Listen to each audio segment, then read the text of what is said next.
Hello out there.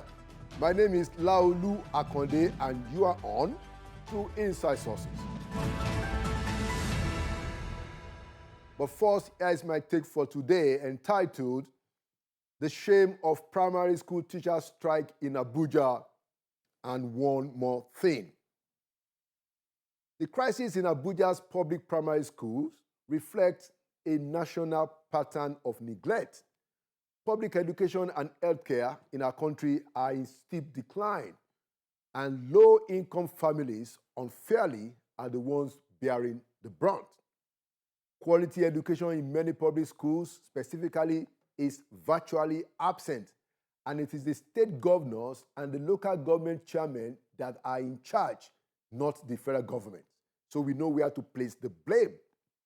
According to news reports, the Minister of Education, Dr. Tunji Alausa, a reform-minded public servant, has been practically begging state governors to come and access nearly 300 billion naira in UBEC funds that have remained idle since 2020.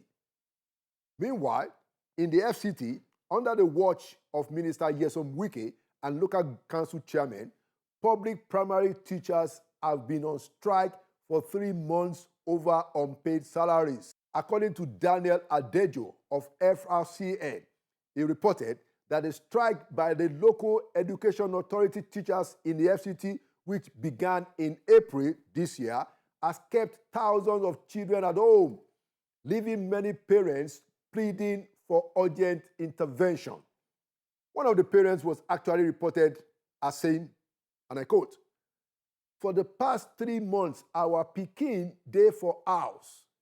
Make the minister help us, make him beg the area council chairman to do something. This thing no good. The situation is not good at all."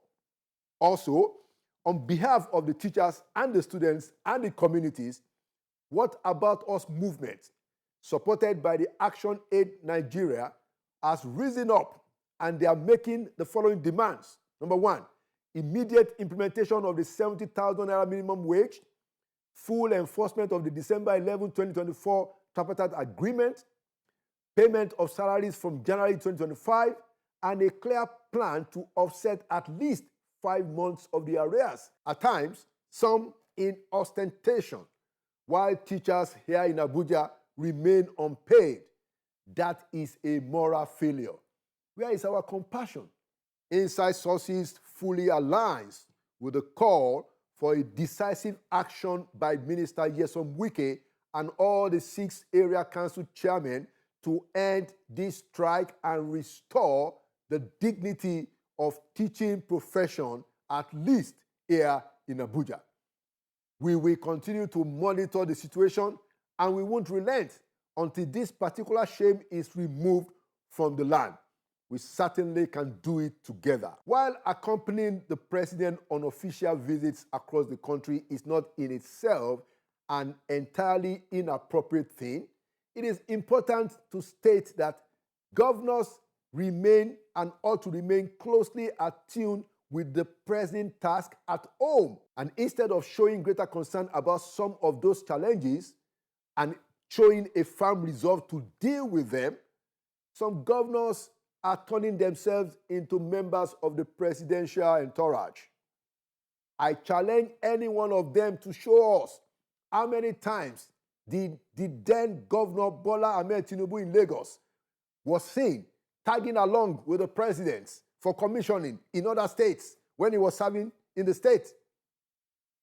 During the president's recent trip to Kaduna, the following governors tagged along based on a statement by Mr. Bayo Ononuga, the presidential spokesperson. These are the governors, 11 of them. What are they looking for? Now, while the national unity that we may argue this shows is reasonable, the real work of the governors lie in the states where unresolved local crises such as poor living conditions, rot in public education, and the sometimes atrocious healthcare systems persist. Leadership often requires presence, sitting down and working hard at your desk, listening to the people and making timely interventions. It was the sage, late Chief Obafemi Awolowo, that emphasized the importance of leaders sitting down at their desk, spending quality time to discover solutions to problems.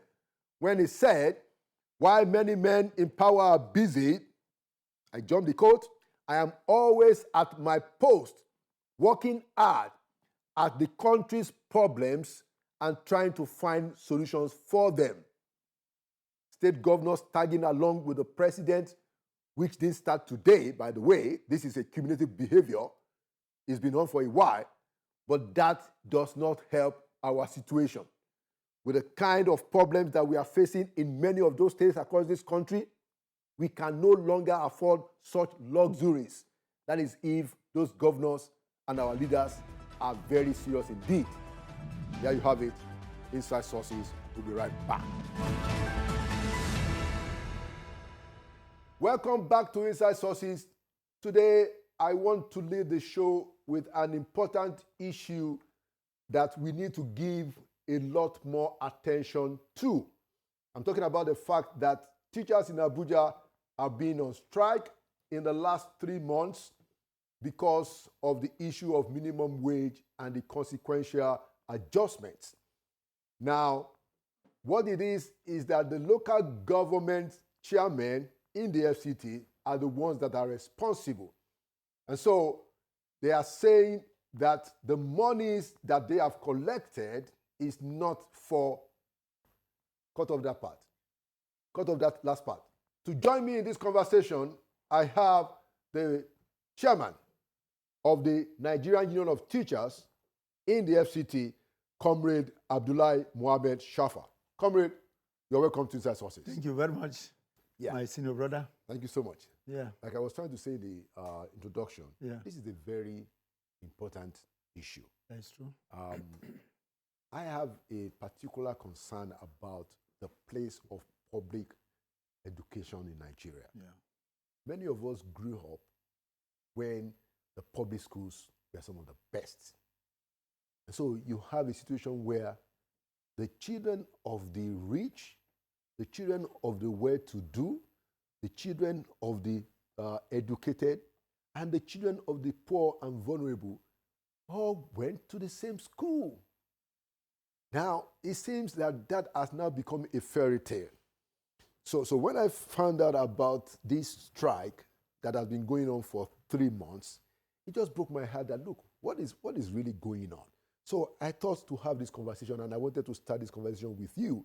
You are the chairman of the NUT in FCT. Tell us, as an introduction, what is going on? Thank you very much, Mr. Laolu Akonde. It is glad for me being with you this afternoon. I am the chairman of the Nigerian Union of Teachers, NUT FCT. For a while now, these problems that we're having today started around 2015 to date. We have a backlog of areas that has to do with teachers who are denied by local government. And during that time, till this time, we've been able to struggle and ensure that some of these areas were given.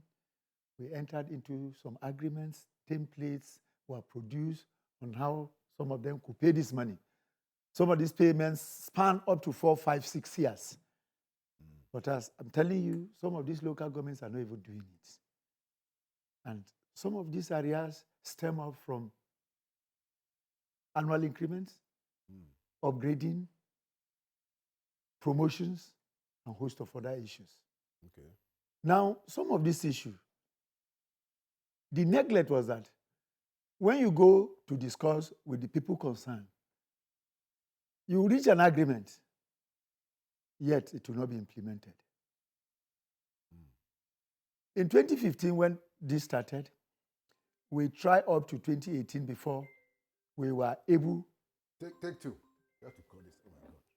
I didn't know that actually. Sorry. Hello, are you here?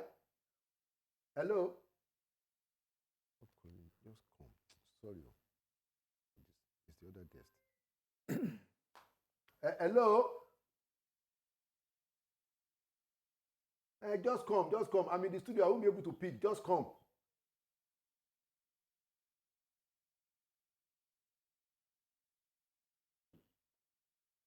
Okay. Yeah, the address is there. Do you know Gusape?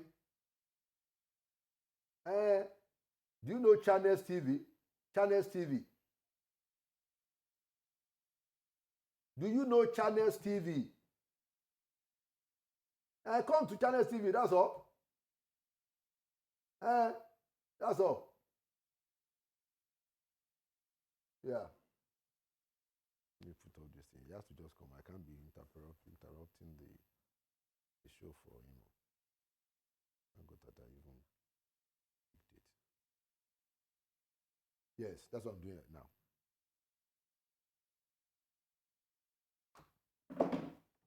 All right, sorry. Take 2. Do you know where you stopped? Yeah. Okay.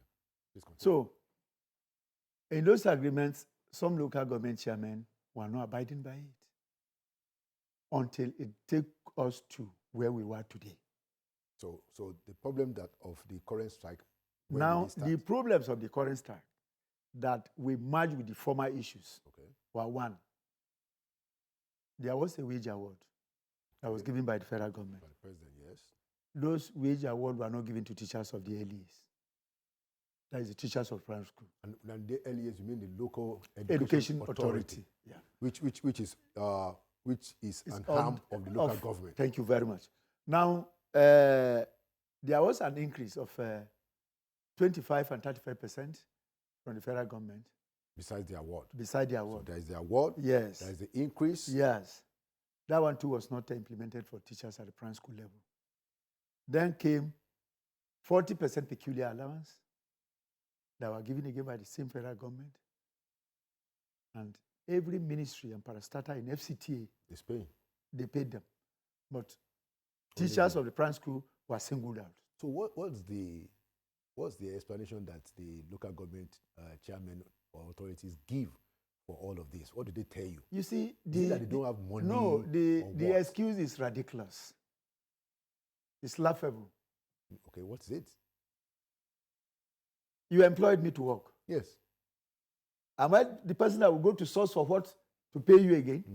Or to pay me back? Of course, that's the business of the employer. That is it. So the employers refuse to sources of paying some of this money. So rather, they go ahead to deny. So what do they say to you? What do they tell you? They say they don't have money. The local government is a third tier of the government, and that in the whole of these federations, no local government is paying these monies. I said, go to states where all these things were implemented. States closer to us here, minimum wage were implemented. Like Nasarawa? Niger, Kogi, and a host of other states like that. All those states are paying. Kano, Lagos, Port Harcourt, River State, they were all paying. Now, we are the seat of government. Instead of the local government chairman to come up and step up further to source for how to continue to begin to pay. They were even saying primary school teachers are not entitled to such monies. In FCT. Who said that primary school teachers are not entitled? Local government chairman.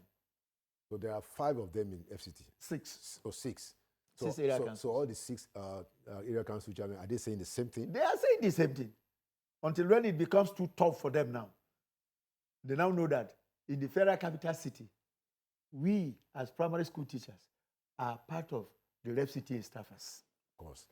I mean, whatever it is, it's their responsibility to pay this money regardless. Now, there is something in the news that says that the Federal Capital Territory Minister, Mr. Yesom Wike, gave some monies to the local government authorities to pay, but the local government are saying that the money is... Can you explain that to us? You see, when we went on strike in March, right, after 1 week of the strike, the minister called us, His Excellency.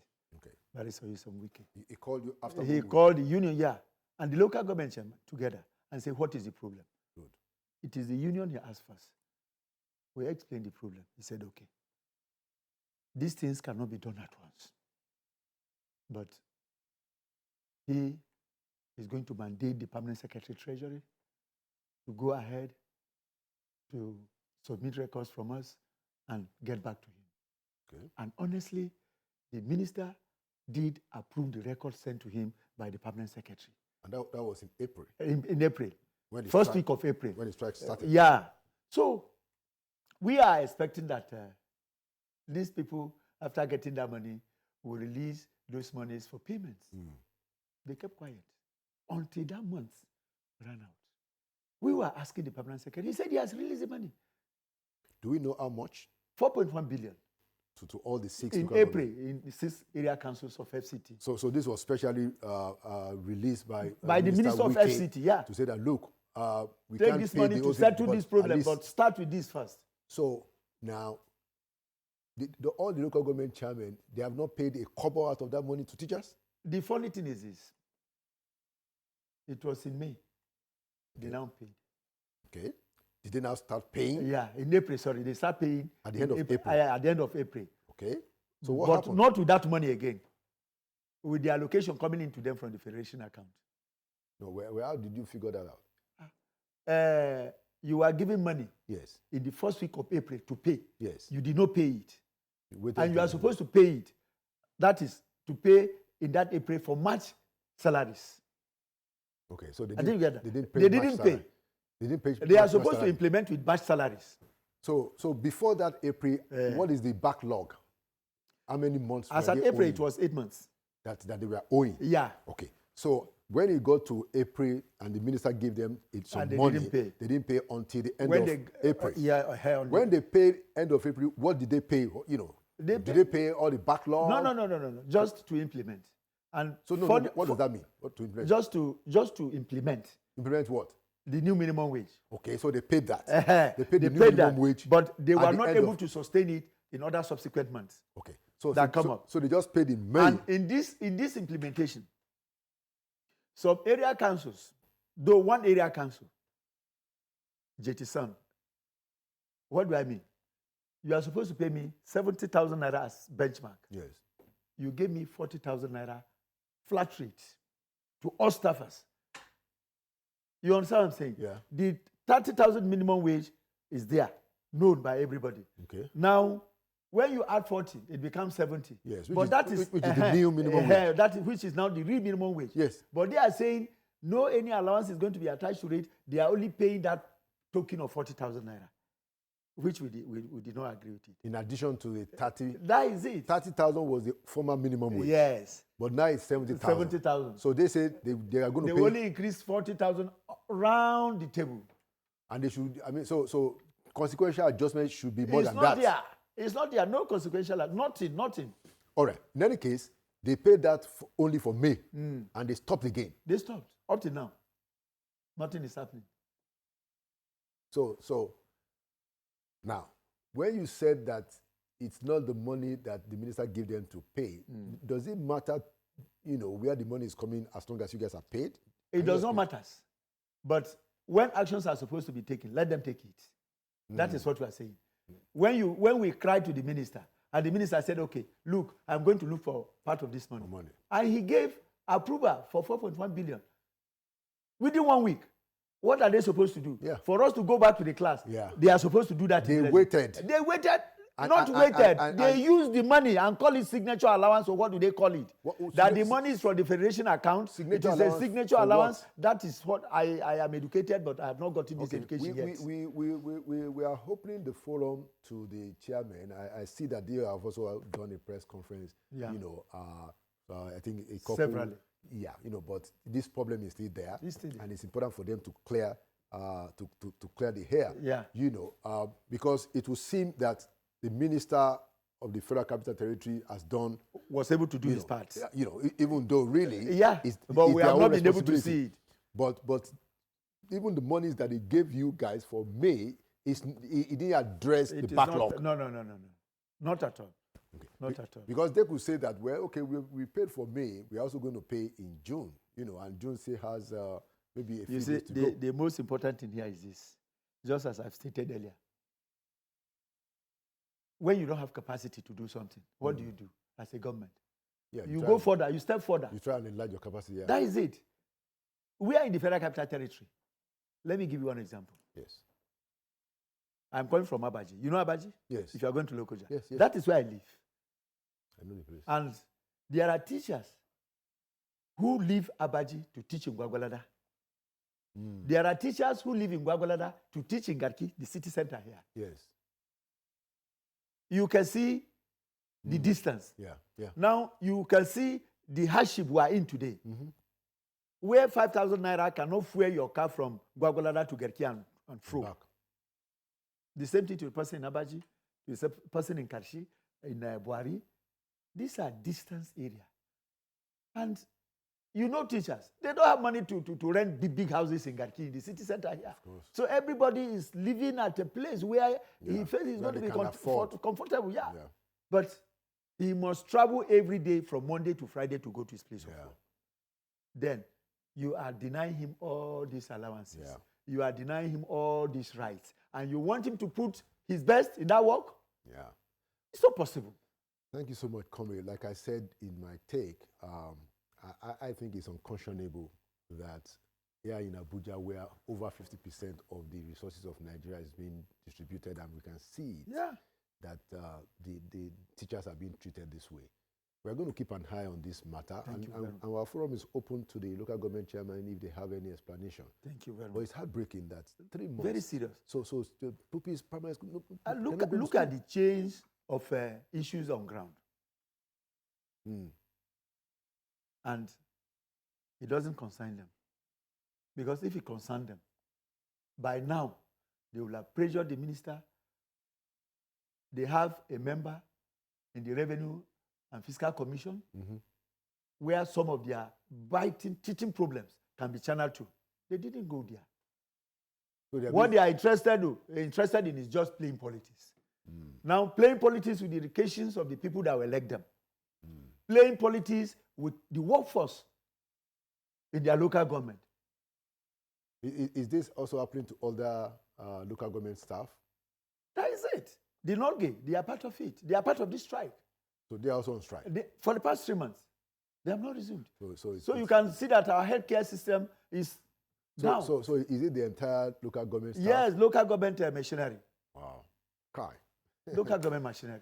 God help us in Nigeria. Thank you so much, Thank you very much, Comrade Abdullahi Mohammed Shafa, for coming to this. Thank you very much. And like I said, we're going to keep an eye on this. That's okay. Until it is resolved. Yes, because you people should help us out. It should resolve, And we are helping our because the media is at the forefront of this issue. Yeah, I mean, so they have to give us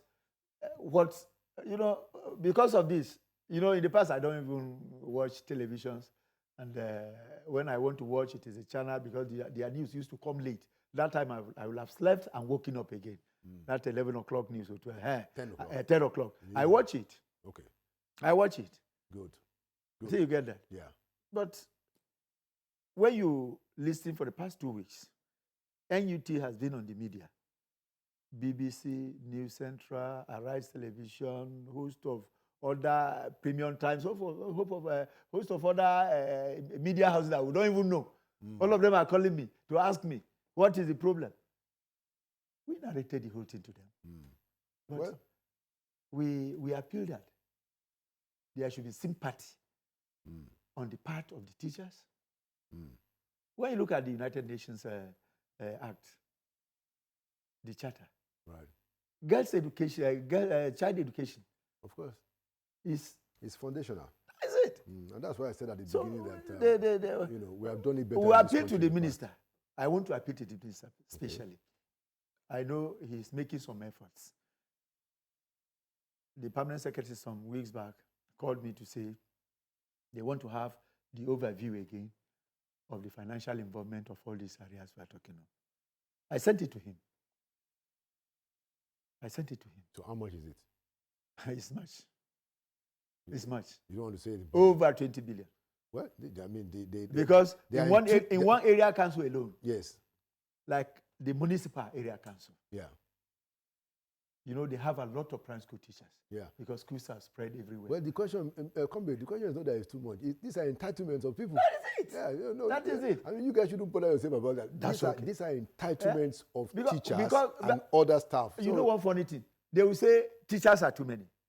That is the insinuation. That has been their insinuation. I think that teachers are too many. I said they were the people that employed the teachers. They were the people that employed the teachers. Now, somebody who is supposed to teach, you employed him, either based on political reasons, and the person is not interested to teach. What do you do with him? You fire him. They can't do it. They can't do it. Okay. Anyway, I mean, thank you so much, Comrade. Thank you very much. There are a lot of issues, and you know, like I said, we are going to bring you back because you know we are going to keep an eye on this matter, and hopefully it will be sorted out. Thank you very much. Thank you for coming and thank you for your service. Thank you very much. Thank you to the leadership of NUT. I am glad you did. And NLC and now gone. You know that are keeping this matter in front. God will continue to bless you for us. All of us. Because it is a good thing for somebody to call you and say he wants to have an insight to your problem. Thank you. And I know the capacities you have. You have served in the past government. Yeah. All of you, we used to see you, we used to hear from you. Yeah. But we don't know, but today I'm meeting you practical. Yeah. Is that not true? Yeah. So I believe with that honest contribution, I know you are going to say it loud to the people. We will say so that we will get the sympathies of ordinary Nigerians. We will get it done by to help us go further. Thank you. From this struggle. Thank you. Thank you very much, sir. Because of our time, no problem. We wrap it up. Thank you so much for coming to Inside Sources. No problem. Inside Sources will be right back, still on this issue. Yeah, let me see how much you did. Although, yes, I can hear you. I should take the closing. Okay, please sit down. Okay. They said we should take this closing again. Okay. Take two. Okay. Take two. Thank you so much for coming. And we'll keep an eye on this, like I said. Inside Sources, we'll be right back. Welcome back to Inside Sources. We have one more segment on this issue of the FCT teacher strike before we go to our conversation for the day. And now I have joining me the national coordinator of the What About Us movement that is also leading the effort of the public advocacy regarding the 3-month-old strike of primary school teachers in the FCT. So I have the national coordinator of the What About Us movement, Mr. Yusuf Shaibu. Mr. Yusuf, you're welcome to Inside Sources. Thank you so much. I'm happy to be here. Great. So first of all, tell us quickly, what is What About Us movement about? What About Us movement? We are a social movement, a community-based social movement. We are fighting social injustice at local community levels. We have carried out a whole lot of engagement around educations, road, and other things with juicy success recorded. And basically what we do is we are comprises of our communities, marginalized community, where we feel that they don't have voices. So youth of those communities, we actually came together, formed this movement to help amplify voices of those are marginalized communities. Okay, fantastic. Because, while I was doing my research on this, NUT strike in the FCT, I saw that you guys, actually had a press conference and you work with Action Aid Nigeria, and you put out the word that, look, what is going on with the teachers is unacceptable.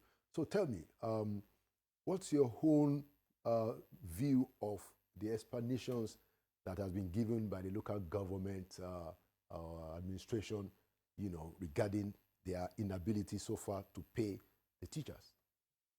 To me, my own personal opinion, I feel they cannot say there is no money to pay these teachers. Of course, we all know there is money to pay this teacher, but not paying them their arrears or the minimum wages is what we don't really understand. Because these monies are there, are available, but they are sitting on this money because they just don't want to pay the teacher entitlement. And to me personally, I feel probably they just want to bury these local or these public schools. They just want it to sink. Because we don't see reason why private schools are now all over local community which we knew that they cannot afford private school. But you see private school now spread across communities, doing very well. Why public school are sinking? For what? I think last 3 months we were there at one of community at Amak there, Tunga Ashira, where we're campaigning for dilapidated school structures. Go to many early primary school now. The structures are dilapidated. These are the same community that have polling units. You can never see an electoral material having issue. If it had probably any issue during election, it won't be up to an hour. It will be replaced. They'll fix it. Yes, but what about issues of school? So you're saying that during election time, they use these schools as polling centers and everything work well. Yes, they use it. But when it comes to actually using the place to teach, that's where the problem starts. Yes. Very important insight.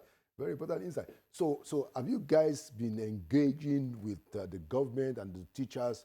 What's your interaction? And then how did you got involved in this advocacy? So most of the teachers at the primary school, yes, we have volunteers. Like me myself, I'm one of the volunteers in one of the primary schools. That you teach them? Yes, that I teach. Voluntary. I also have a younger brother who attends this same school. Okay. So I'm almost caught at the middle. I know what's happened. I know the negative impact of this strike on the children. Yeah. And I know the negative impact of this strike on teachers. Yeah. So teachers were being forced, were being pushed to that wall, leaving them with no choice than to go to a strike. They need to feed. Yeah. Fuel subsidy have been removed. It's clear, it's understandable. Right. Everything is at red now. There is inflation on almost every angle. They have to fuel their car. They have to do everything. They have to eat. They have to clothe their families. Yet, minimum wages are not being implemented. They say it's being implemented, but it has not been paid. So to me, it has not been implemented since they have not been paid. Right. Probably it has been implemented in paper, but reality, it is not. Interesting. So because you live in the community, you can feel the impact of this of the failure of governments to pay the teachers, whether for those to teach and the students that are not going to school. And you say you have a brother, who is involved. And you yourself, you are a volunteer. I'm a volunteer. So that means does it mean you teach? Yes, I teach. Oh wow! I teach for free. Yes. Interesting. I still have a younger brother who is teaching. Interesting. For free. Interesting. So just to conclude, last word. How do you think this problem can be resolved? To me, I feel this problem can be resolved if the actual stakeholder can come in. Like the FCT minister, I feel the FCT minister, there have been a speech where he said he have spoke to the local government chairman, but he cannot force them. There are limits in which he can actually ask them to do certain things. Our previous guests confirmed that the FCT minister actually made some money available to the local government chairman. Then, to me, I feel if money have been made available, I feel let's come to issues of accountability. Hold them accountable. If money was made to probably pay for primary school teachers area and they are not paying, come on, there are ways we can go about it. Come on publicly. Let's see, hold them to account. They are no more than you. They are under you if we should go. We know this is a democracy. Right. But these people are still answerable to you up to some point. Yeah. So call them to order and do the needful. Okay, so you're asking the minister to hold the people that he gave money. Money to accountable. To accountable because they have not used the money. They have not used the money. What he said to, very important point, and it's a very good place to conclude it. But we are going to stay in touch with you and all the other, groups that are involved in this matter. We want to keep an eye on it until it is resolved. Because our view is that, teachers are the ones that teach everybody. Everybody. And then public education in Nigeria must not die. And the way to ensure that it doesn't die is to raise all our voices, which is why I brought you on the show when I saw that, you guys were raising your voices about what is going on. We hope that we will be able to end this strike and get the teachers back in class by the government are paying their money. Thank you so much for your service to the community and the fact that you mobilize people together. You told me that you have over 1,000 members in What About Us movement.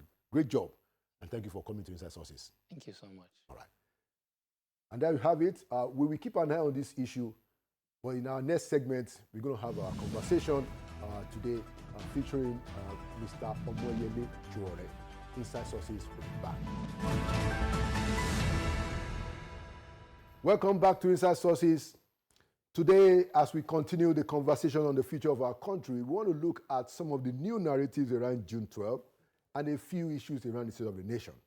To join me in that important conversation, I have the presidential candidate of the African Action Congress, who is also a leading activist in the country and a media mogul. I'd like to welcome back to Inside Sources, Omoyele Sowore. I was going to say Mr. Yes. Thank you very much for having me. All right, thank you for coming. Let's start with this issue of this, the copper Rita. Yes. I know that you are involved. I mean, she had expressed her frustration about, the state of the nation, and then it got into a bit of trouble with the NYSC. It's now being reported that she's not going to be allowed to, I don't know what the word. Complete her national service. Yeah, it's like she's that's not when been cleared due. to go. Yes. What's really going on? I know that you are in touch with her. Yes, she was invited initially to come and explain why she spoke against the president. Is this a new invitation or the old one? No, that was the old one. So we accompanied her, and that was the end of the matter at that point. This was a couple months ago? That was, I think it was in March. Okay. And so she was left alone. She has just one more month to go. And only for her to reach out a few days ago that she's been invited by disciplinary committee. And she, of course, appeared before the disciplinary committee. And, she's serving in Lagos? She's serving in Lagos. And upon completion of her meeting with them, they refused her clearance, which means that she will not be allowed to complete her national service in July and have a personal parade, which is a ceremony for everybody, for everyone to say you're done and done a good job. So they typically would not write you a letter. They would just wait until that day and let you know that you are not entitled to that certificate. You had an experience yourself? I did. Was it 96 or 97? 96 in Yola, Adamawa State. I was waiting to collect my NYSC discharge certificate, and I was arrested by the DSS. Today, never got my NYSC discharge certificate. Well, I'm sure you never needed it. Well, I'm still doing national service. Exactly, in your own way. So what's going to happen to Rita now? Well, we have done everything we can to reach out to the authorities in Abuja, in NYSC, to not embarrass themselves, because this might lead to a no Rita, no personal parade kind of protest. Yeah. Which would mean that everybody would have to be with her on that day and ensure that she's giving her certificate, because she's entitled to it. And I'm sure her certificate is already printed in her name. Even if her term is extended, the certificate will still read the day you are supposed to originally. So this is completely insane. That's the way I want to describe it. That someone who stood up and said, hey, things are hard in the country, which is true, you then try to punish her. And don't forget that it was after her outburst and her social media post that youth corpers who were paid 33,000 naira before then got paid 77, they got upgraded to 77,000 naira minimum wage for corpers, or what they call alawi. Alawi, that's what so they should all be, her colleagues should be proud of her, the country should be grateful to her.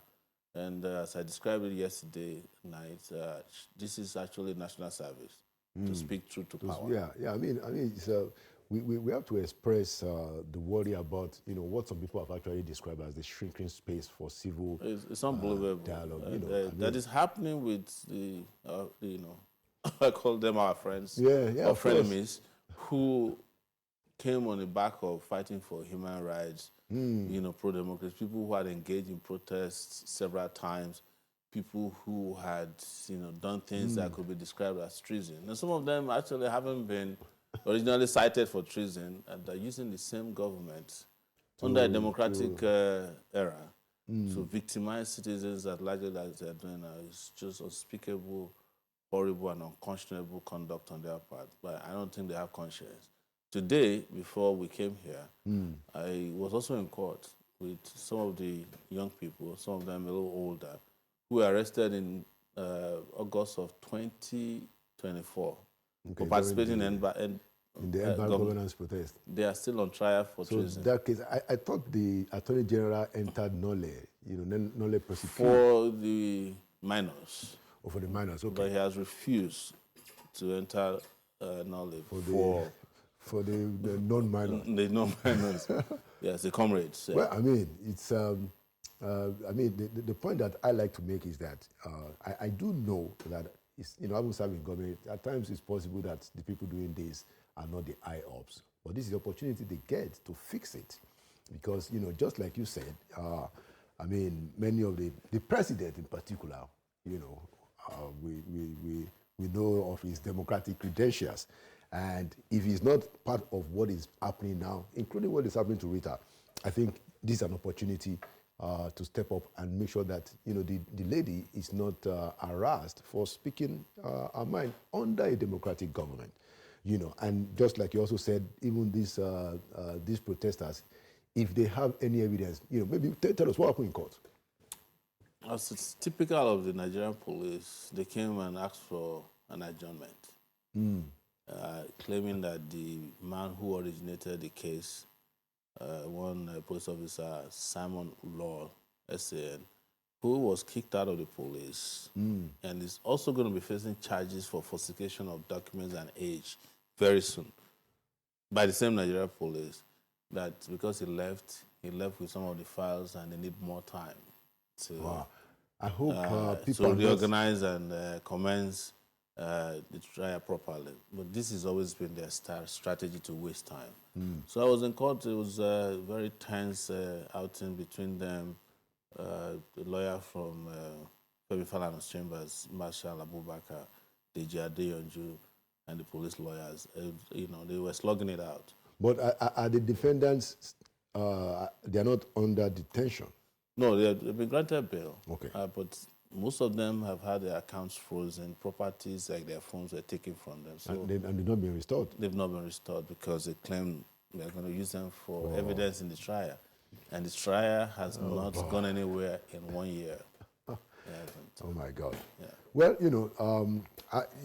I would still say that, these are not the kind of credentials that are helpful for somebody like the president, and if the president were not aware, well, this is what is happening, and it's important to give these people fair treatment. And if they have charges against them, why not? Don't delay the time. Don't waste people's time. They don't have any charges, and I keep challenging the so-called democratic credential of the president. I don't know why people say that all the time. The fact that people were swept up in the struggle for democracy, circumstantially, doesn't mean that they have democratic credentials. And don't forget, there's been a lot of back and forth between the president and his team of people saying, look, you are not the Democrats. We were together with Abacha. We are going to get to that. And that's actually the actually the theme of the, we talk about it. I just wanted us to clear a few other issues, such as the Benue killings. Now the Inspector General of Police, your very good friend, has brought out, I think, about 26 suspects. Many people are saying that that's interesting. Must you wait for the president to do your job? But I say, okay, well, look, if they are doing their jobs now, let them do it all the way and prosecute these guys, and let's know what's going on. What's your take? See, what you must investigate first and foremost whenever police arrest people is to try and find out whether those people are actually participants in the crime. I'm very close to how the police people work. They can go and arrest people. In fact, they can go into the cell and bring people that have been detained before and present them as these are the killers, because they know that at this point they have to present some kind of set of persons who are responsible for the killings in Benue. So I'm yet to find out on my own, independently, that these are the people. But if it is true that these people are arrested, the next stage is diligent prosecution, and not just prosecution, to find out where they get weapons from and who are behind them. Because you don't just kill 200 people without some kind of backing. And so I'm very skeptical about police declarations when it comes to arresting suspects or people. So because I know them very well, they can make up any story just to please the public, and afterwards they disappear. The cases just disappear. Well, let's hope. I have put a message across to the police PRO to give us the names of the suspects. Just so. Yeah, that's what is curious. You typically when you arrest people, you give their names, their age, and it's important to know. None of these things have happened. I think they just hurriedly put together a press conference yesterday, and made these very fabulous declarations, and hope that people will clap for them. Well, let's hope, because that is something, that is one issue that I felt that, something that I really considered quite unconscionable, the kind of killings going on, especially in Benue and Plateau. I know we discussed it here on your show the last time, but there must be something to these killings that are, beyond what you and I, the ordinary eyes, can see. But there's nothing beyond the fact that there are very powerful individuals who carry out these killings, who arm the killers. And there's also an agenda to it, which is either ethnic cleansing or land grab. That's why you hear official position, and I don't know if Nigerians pay attention to this, saying, on one end you say, oh, stop the killing, on the other there's a conciliatory position that why don't you just bring them together and discuss how to resolve this? How do you sit down with killers, with murderers, and and give them some kind of official position on the table to discuss why they are killing and why they should stop? It's ridiculous. Remember, I think it was former governor of Kaduna, Rufai, who actually came out then to say that they had to actually go and pay some pay off Fulani herdsmen. So that they can stop killing. Some kind of settle them, and so that just tells you the kind of decadence that has happened, among our politicians. But that's another take. I want us to talk about the June 12th. What happened in June 12th? I know that you were in my own estimation, one of the leading youth leaders in the country at that time. I know that you had your own interactions even with MK Abiola during the struggle. And when the list of the people to be honored was out, I felt that somebody like you ought to be mentioned. And then I saw your reaction that even if you were honored, you were going to sue the president or something like that. I would have sued for defamation of character because but it's not about. It would be injurious to my character to accept honor from people I consider to be dishonorable. Okay. Yes. But in your own view, there's been quite a lot of arguments. So, for instance, somebody like Chief Adekunle Ajasin's name was excluded. Babafemi Ojudu's name was excluded. Even the General Secretary of NADECO, Ayo Opadokun's name was excluded. There were quite a few other names, Olisa Agbakoba. I even know of Jumoke Ogunkayede, who led the struggle in the US. I reported that one actively. The naming of that Nigerian, the corner of Nigerian house, corner by the New York City Council, it was Ogunkayede that led it. And, so I know that there are a lot of people. The question that I wanted to ask you is that, what is the best way, in your own view, to kind of recognize the heroes of June 12th? I don't think it should just be about recognizing the heroes of June 12th. I think June 12th needs comprehensive forensic, investigation, and to determine. You see, this kind of events don't happen in any country more than once, and then in most countries they will shut down, fix it before they even move on. June 12 was a despicable act of injustice done against the Nigerian democratic progress at that point. So people were killed. People were arrested unjustly.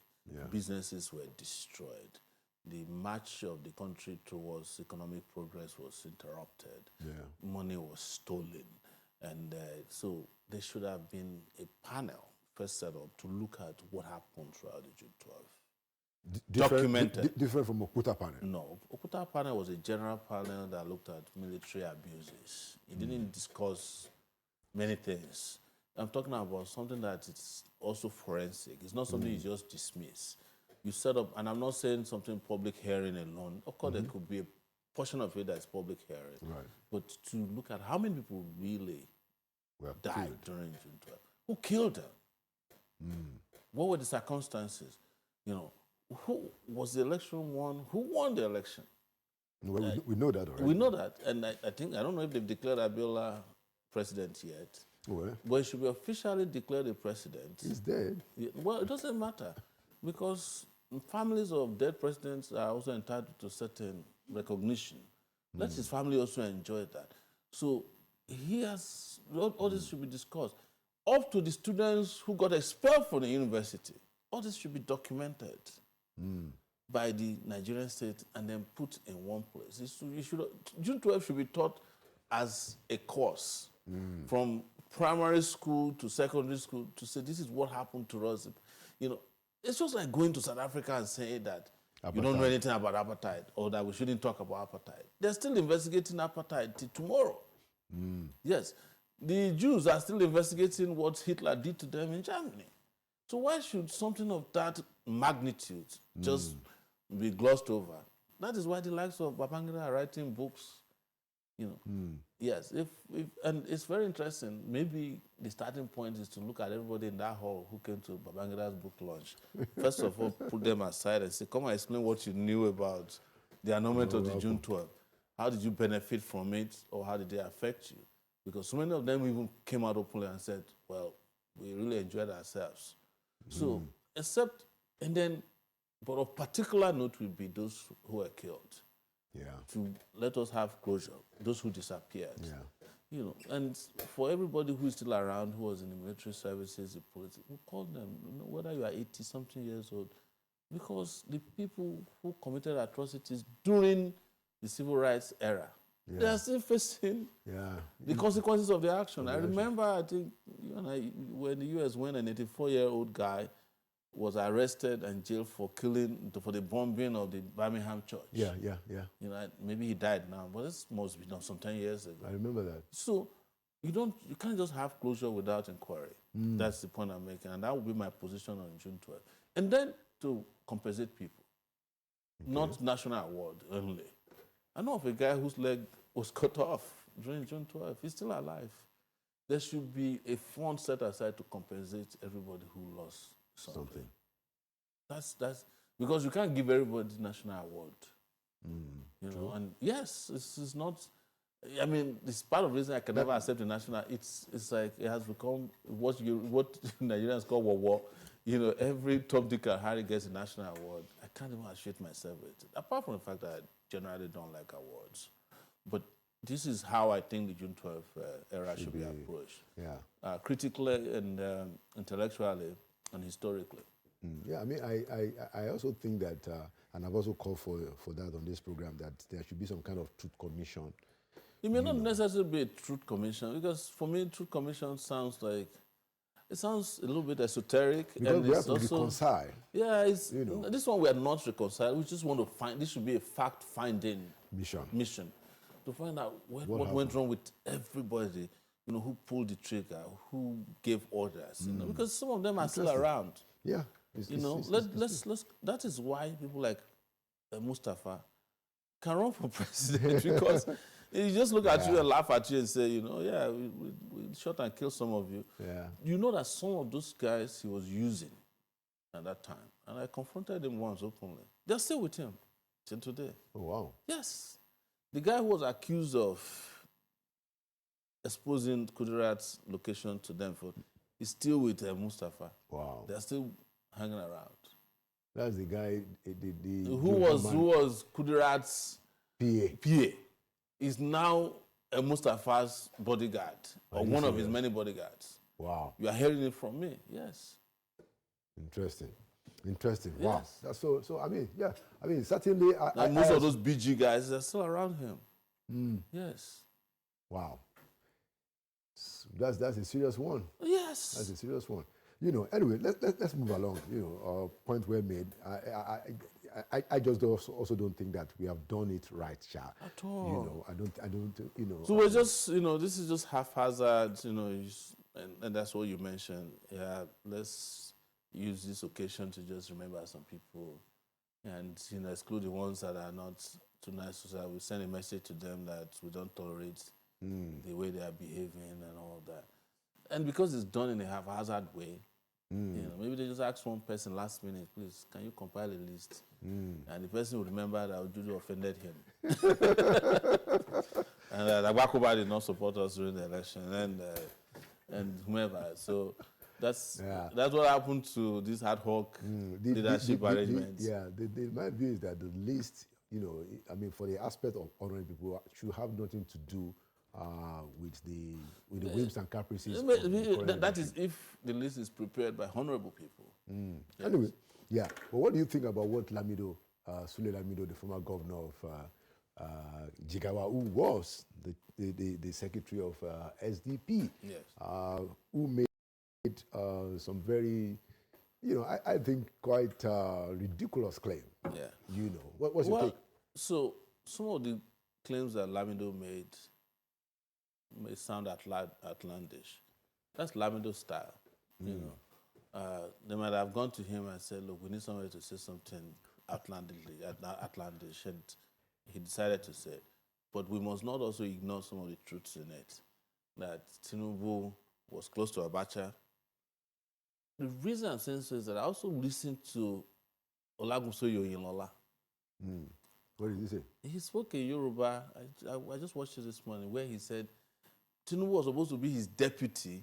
If Abacha hadn't died, they had this arrangement where they want to have a diarchy, where there will be a military governor and Tinubu was supposed to be Tinubu was supposed to be his deputy. You never said that publicly? Yes, you can look for it. Yes, he just said that publicly. I watched it this morning. It's a recent interview. So I know that, and also, as I was stated, and you were in the US at that time, that no, I was here. I mean, in 1999, maybe. Oh, okay, 1999, yeah. Oh, yeah, of course. I was in the One of the things that happened in 1999 that was bizarre was that this was now under Abubakar. Yeah. These same Tinubu people were so close to Abdul Salami. The first international award they arranged for him, or honor, was at the Chicago State University. Was Tinubu involved in that? Of course. Tinubu was involved in that. I'm sure he's the one who recommended his university, his so-called university. But Oshoba was there. In fact, I confronted Oshoba because we went to protest. I confronted Oshoba. I was there. Yes, that was the day Kayode Oladele served Abubakar with a lawsuit, accusing him of killing Abiola. We were outside. And Abubakar had to settle that case at the end, because... But I don't think he couldn't get rid of the case. So what I'm trying to tell you is that they were close to the military. There's no question about the fact that they were close to the military guys. Because, and this is the reason I said so, that regardless of what you said, but I have my own issue with Lamido. Lamido sold out June 12th. There's no question about it. With Aneni and all of them. That's who they are. Even Jonathan Zwigina sold out. And Zwigina was Abiola's communication director at the campaigns. All of them, up to Babagana Kinjibe, they sold Abiola out. But they are also trying to rewrite the history. Reason being that they thought that this June 12th history will go away. They thought that June 12th is just going to disappear. But they are surprised that it keeps coming back at them. And that the new generation of younger persons are discovering their perfidy. That's why you see they are saying it's not me alone. No. All of us did it. And that's why. So, but I also think that Lamido was trying to be outlandish and trying to be political. If anybody sold out June 12th first and foremost, it was Lamido and the rest. But do I doubt that Tinubu and the rest of them had back channels with the military. I have no doubt about it. Okay, let me give you my own take, Yes. because I have also thought about it, and that's the reason why I also wanted to discuss it with someone like you. You're on the ground. I was also on the ground up until '98. Yes. Now, the way I read it is that when Abacha was going to take over government, Yes. He had some inroads with Afenifere leaders, civil, Of course, through Dia. through Dia. Even Civil, Dr. Becker told me that Dia was communicating with exactly. him. Okay, yeah. Yes. So let me make When it point. Abacha wanted to, but the civil rights movement, pro-democracy movement, warned everybody that you can't trust Abacha. Just Mr. Sowore, so that I will lay it out and then you will have a full. So yeah, Dia was meeting, some people. They brought in Oluonogorua. Yes. Oluonogorua accepted because he wanted to do a Sowore national conference. They told him that they would do it. Yes. Even Chief M.K. Abiola himself seems to have nominated some way. The cabinet that Abacha first used was likely what I think Abiola was going to use as his own cabinet if he had been sworn in. So let me lay out the issues. So there was some kind of quote unquote agreement, some deal with Abacha because MKO felt that Abacha was going to give it to him. Hand over power. All right. Yes. So that seems to be. I don't think you can accuse anybody who was involved in that, in my view, of selling out because MKO himself was involved. But wait, don't wait. You will come back. Let me finish it. But after it was clear that Abacha is not going to do what was agreed, of course, we knew what happened to Oluonogorua and his son and all of that. The Nadeko leaders said, okay, look, now we've seen that this guy, Afenifere also said, this guy, Abacha, is not going to do what was agreed. Come out. Do you remember, Sowore? Yes. He said, come out. Come out of the government. Now, that was, in my view, that was where we can really now say that, okay, if we thought that Abacha was going to, with Dia, we're going to do the thing, we're going to have a deal, and they got there, and they didn't do it, and we now said, come out, and you didn't come out. In my view, the people who did not come out are actually those that sold out. And to be fair to President Tinubu, yes, I also think that he was also interested in something in Lagos. There's no doubt about that. What's his name? Kola. Yes. Kola Abiola has talked about it. Exactly. I was going to mention Kola on too. record to say that, yeah, he wanted to be military administrator or deputy or commissioner. I think, but to the extent that MKO himself was involved in the government of Abacha, I think that one can be overlooked. What we shouldn't overlook is that after everybody now saw that this was not going to happen the way we felt, and Afenifere and Nadeko said, come out. Those who did not come out, in my view, those are the real people that sold out. No, where I disagree is that, and this is why I'm calling for a comprehensive forensic review of what happened during June 12th. Because some of these truths we'll find, and that some of the people you think are innocent are not innocent of involvement with Abacha or involvement with, all kinds of back channel dealing. I still find it curious till today that someone like Tinubu is very close to Babangida, who annulled the election of the person he said is the best, which is Abiola, his candidate. But Babangida sent him to jail too. Who sent him? Who didn't Babangida send to jail? Exactly. As young as I was. Exactly. Babangida sent us to jail when I was 21 years old. At the drop of a hat. They sent us to jail. They expelled me from the university. Sending people to jail is not Babangida's problem. He even said it that when he came and Ghanaian was giving him problems, he looked at it as everybody has sent this guy to jail. Let me send him to jail too. But the real issue is for us to also not ignore so many of these chatters that are coming out of people who knew what went down during June 12th. Because in doing this very critical analysis of their positions, we might find out the reason why we have a democracy. We're supposed to have a democracy, but we don't have a democracy because the practitioners never believed in democracy. Yes, that might point us to the reason why people are being charged for treason under a Tinubu regime, or why there is a criminalization of free speech through the Arrest of Dele Farotimi, my own arrest, and you know, things that are not supposed to be done. You know, if anybody told me when I was leaving university, finally in 1995, that in 2025 somebody will seize my passport under a democratic regime, I would not believe it. Because I left Nigeria even under military. I left in 1999 when Abdul Salami was in government. So if the military could let me travel, why would I be worried about civilians? Guys that we fought for this country to give them, you know, a chance to govern. So to let them inherit or practice democracy. So they've completely destroyed that opportunity. So I think we should not be in a hurry to dismiss everybody and say it's because they are bitter. They might have something else to tell us. My issues, like I said, with this lousy governor of former governor of Jigawa State. Yes, there was a day I was in court this past night, and the day I was arraigned for treason. Okay. Because he was also arraigned for corruption. So he came to me and said, you see, we are all in trouble now. I said, no, I'm not in your kind of trouble.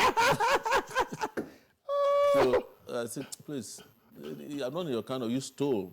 I'm fighting for it. He ran away.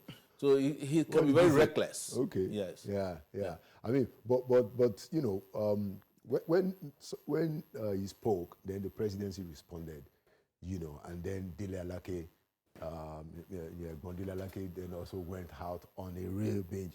And I tried to, you know, I mean, and I wanted to say this publicly too.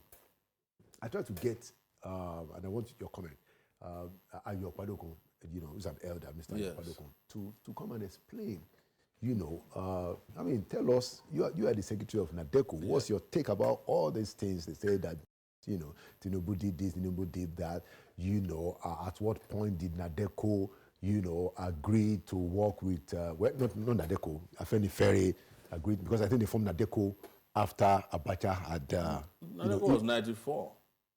Okay, NADECO was 94. So it was after the announcement of June 12. Yeah, but this is why after sometimes NADECO, we contend with them over the idea of who are the real pro-democracy fighters. Because they came after, in fact, they formed NADECO, and a few months later, almost every member of NADECO fled the country. We stayed behind. Yeah, I remember. But my point was that NADECO was formed after it was clear that Abacha was not going to do the bidding. Do you understand? That was when they formed NADECO. I wasn't there when NADECO, but you mentioned Ayo Akpodoko. Yeah. And I have not had too many interactions with him, but I find him to be a very straightforward person. Yeah, very straightforward. But I also think he's frail now. I don't know how great his health is. But it will be good to find out from him what he knows. And something is telling me that he knows way more than he should know or willing to tell. That's probably why they didn't mention him in national awards. I spoke with him, and but he's pretty.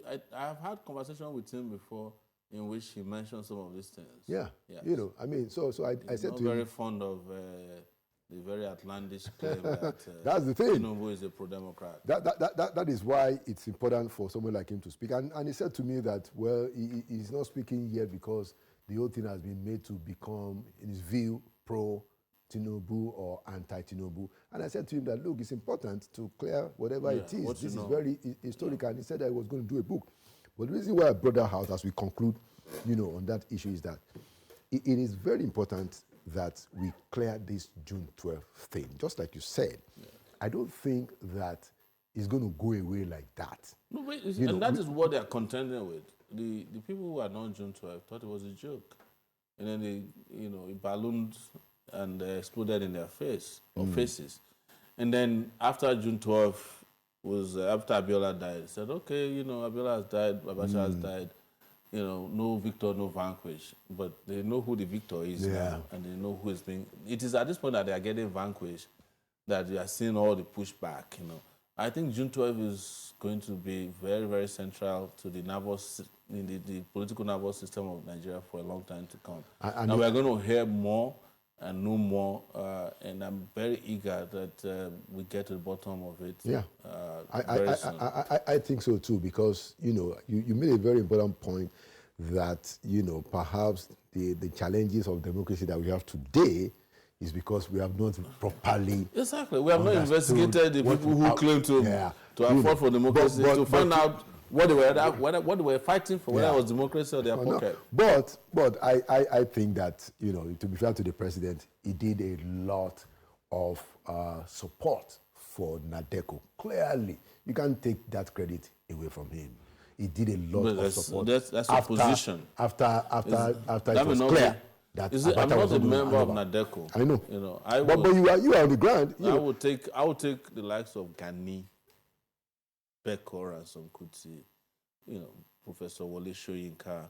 Even though Soyinka was away, Yeah. but he was away and Yeah. also around in a way. Yeah, yeah. So There are Femi quite a lot of Falana. nuances. Yeah. Because I All remember the that student union leaders even like Soyinka, if you remember, Olusegun, Professor Soyinka did not. Ayobe, Agbakoba, Yeah. Ubani, Bamidele Aturu. Yeah. I can't count. Yeah. I can't count how many of these guys were on ground. They didn't go anywhere. We didn't go anywhere until it was over. Yeah, and to add to your point, I now remember that even technically, Professor Soyinka did not join Nadeco. Yes. He formed Nalicon, Nalicon. yes. Yes. But they had Some kind of interface. understanding Yeah, to work and together. I understand. remember even in the U.S., Chief Antonio Nauro, you remember, who was Yes. in Florida for a long time, who was also, so there are times when they work together. There was also Pronaco at some point. Yeah, that was after.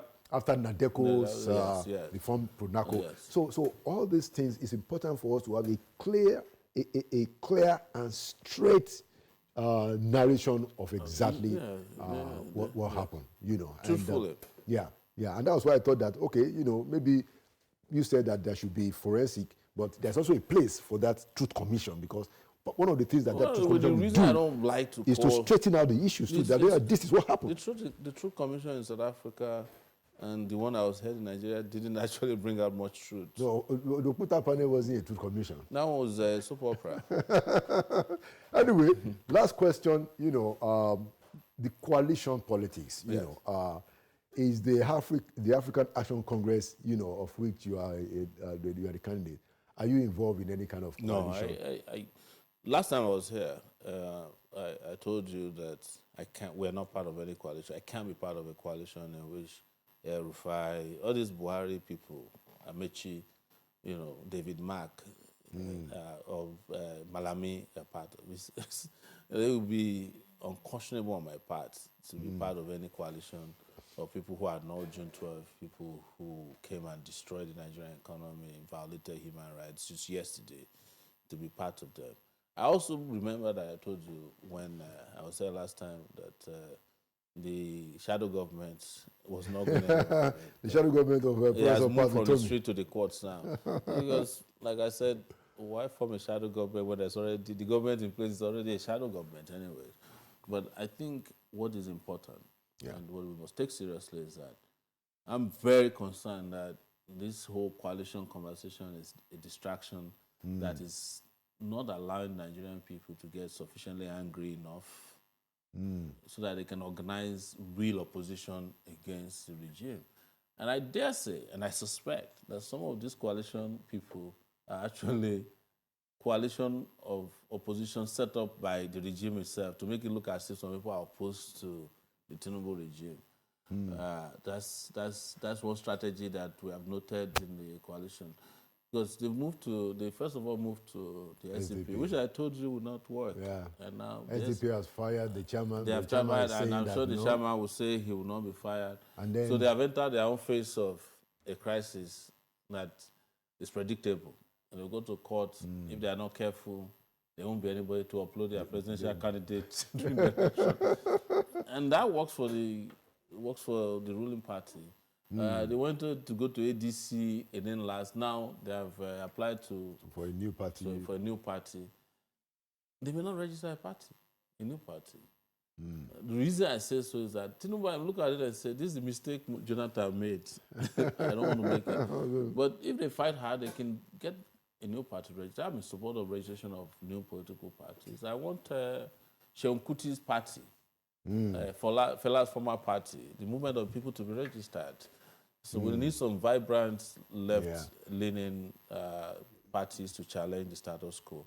Those are the kind of coalition I want. Yeah. The coalition of yeah, the but, oppressed. what is stopping you guys from doing that?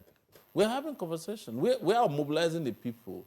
We don't want superficial coalitions because, as I've said, the APC was a coalition. Look at where it put us. Yeah. Yeah. And the people who are organizing the coalition now were the people who organized the APC. They are the renegades who have been left out of the dining room. I know that a lot of you guys think, when I say this, you just, say, what's this guy say? I hope that the president can do what is right. He still has the opportunity. He has 2 good years to fix this thing. And it will be the best thing that he did if he ever did. But hey, we'll see what happens. Thank you so much. My response to that is grab the book that says hope is not a strategy. Thank you so much, Moyele Sowore, for coming to Inside Sources. And thank you for the hard work that you do, speaking truth to power and, trying to push this country in that direction that we all believe it ought to go, which is what I also believe, that Nigeria is a great country. Clearly, our destiny is far better than where we are today. Absolutely. And we will not give up. We won't. That's why I didn't go back to New York, by the way. Well, we're going to stay here. We will stay here and make sure our country works. Absolutely. So that we too can become a nation that would earn the respect of the entire world. Absolutely. Yeah, we deserve it. We do. We do deserve it. Thank you so much for coming to Inside Sources. Thank you for having me. All right. And there you have it, another edition of Inside Sources. Like we always say, Nigeria will prevail. It means Nigeria will win. Nigeria will win because we will not relent. And one day we will get a break that takes us to that destiny that we all believe. My name is Laolu Akonde. And by the grace of God, I'll see you at the next edition. Thank you for watching.